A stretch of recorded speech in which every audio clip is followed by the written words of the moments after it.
The morning of our departure from Barnaul to the Altai Republic indeed turned out to be gray and foggy.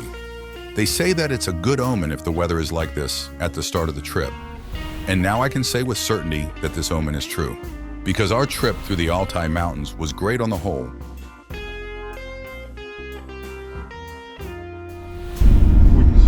Примерно 330 километров, плюс-минус. Ну и будем делать, конечно, остановки.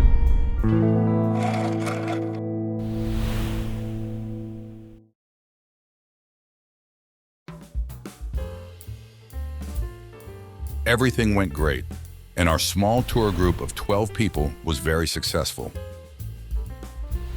And the tour guide, Alexey, a philosophy candidate and history teacher at Barnaul University, turned out to be a real treasure trove of interesting information. And he also knows all the places along our route where you can eat deliciously and, most importantly, safely. Sergey is a top-class driver. He steered our little four-wheeled ship with a sure hand.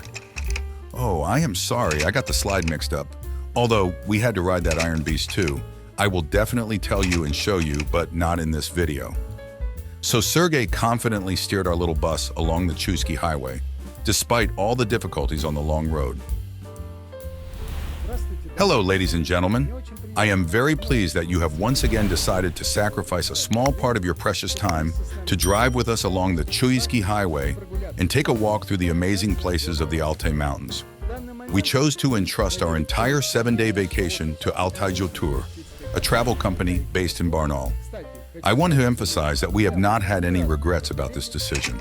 Currently, we are embarking on a journey along the renowned Chusky Highway from Barnaul to the village of Artybash, situated on the northern shore of Lake Teletskoye.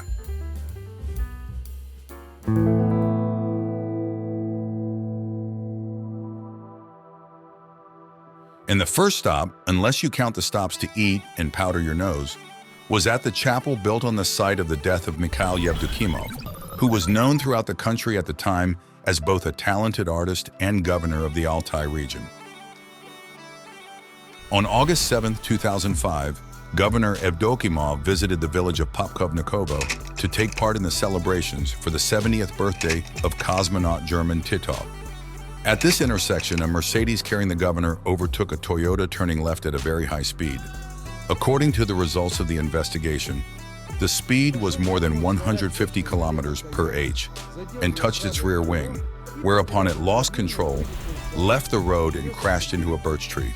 The speed was so high that the car flew 20 meters through the air before colliding with a birch tree.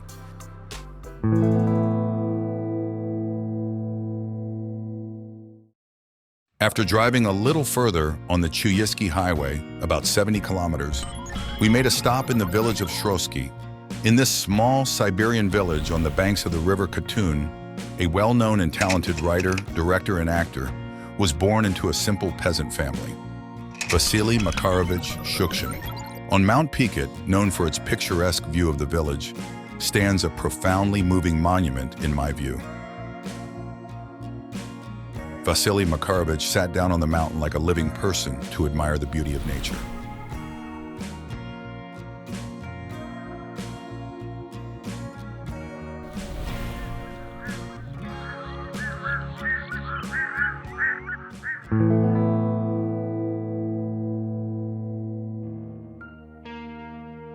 And here's a solemn moment. We are leaving the Altai territory, and long live the Altai Republic.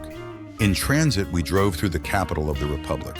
Interestingly, Gorno-Altaysk is not only the capital, but also the only city in the Republic. Yes, you have understood correctly. There are simply no other cities in the Altai Republic. Gorno-Altaysk was established in 1824 by Russian settlers on the site where a small settlement of Teletskoe, a small Turkic people, had previously existed. Initially, it bore the rather cheerful name of Ulala, derived from the river Ulalushka, near which it was formed. The city of Gorno-Altaysk was officially designated with this name in 1948. Unfortunately, we were unable to include Gorno-Altaysk in our itinerary. Due to the strict confines of the tour, there was no time allocated to explore the capital of the Altai Republic. In my opinion, this was an unfortunate oversight. Exploring the renowned Ukoka National Museum would have been a fascinating adventure. Outside the Altai Republic, this museum is well known for its possession of the famous mummy of Princess Ukoka, who has a remarkable age of over 2,000 years. According to the legends passed down among the indigenous people residing in the Altai Mountains, Ukoka is believed to take on the role of a guardian, responsible for safeguarding the gates to the underworld. This duty involves preventing any malevolent forces from infiltrating the realms below. As a result, a conflict arises between the Altaians, who predominantly honor and respect the traditions of their ancestors, and the scientific community. It becomes evident that by removing Princess Ukoka from her resting place, scientists have inadvertently exposed the world to the potential influence of malevolent forces. As a result, the lower realms now have unhindered access to our world, the realm in which we reside. Could this be the underlying cause behind the series of global disruptions that we have been witnessing in abundance lately? Perhaps. As per scientific accounts, this is believed to be the portrayal of the Ukoka princess during her lifetime.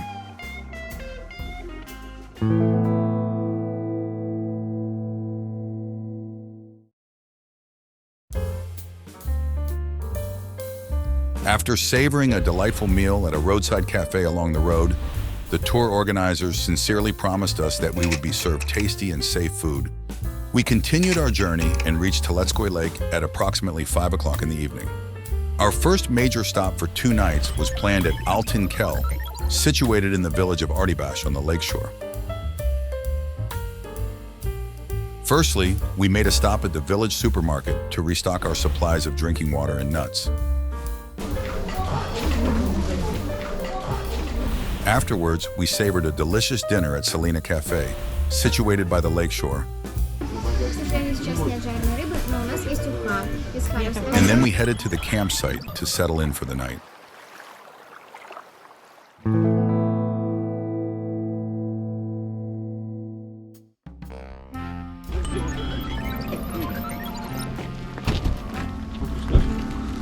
Главное, чтобы не перемешалось.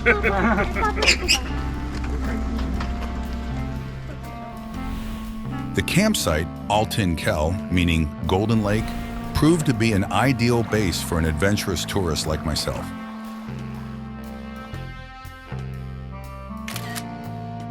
Its natural surroundings and Spartan simplicity, characterized by neat wooden houses, left nothing to be desired.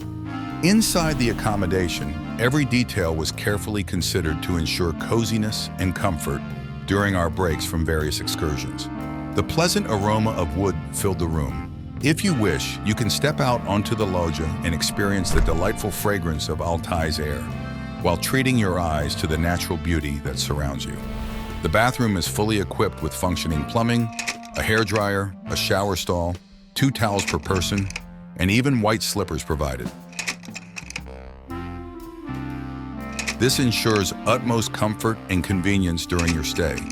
After spending most of the day seated in our minibus, our guide Alexey recommended that we take a short stroll before bedtime along the enchanting eco trail known as the Third River.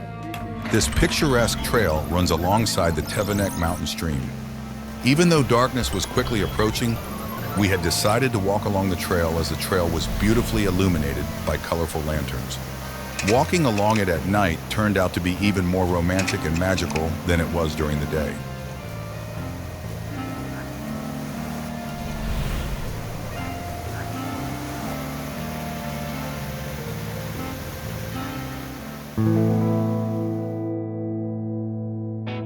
The following day held a multitude of exciting experiences in store for us. Embark on a scenic boat excursion across the enchanting Lake Teletskoye, 5 magnificent waterfalls. Ascend Mount Kukuya, the highest peak on Lake Teletskoye, via a chairlift soaring almost 1.5 kilometers above sea level, rafting on the Bia River. Well, of course, this is only for those who will have enough strength left for this adventure. I sincerely appreciate you watching this video until the end.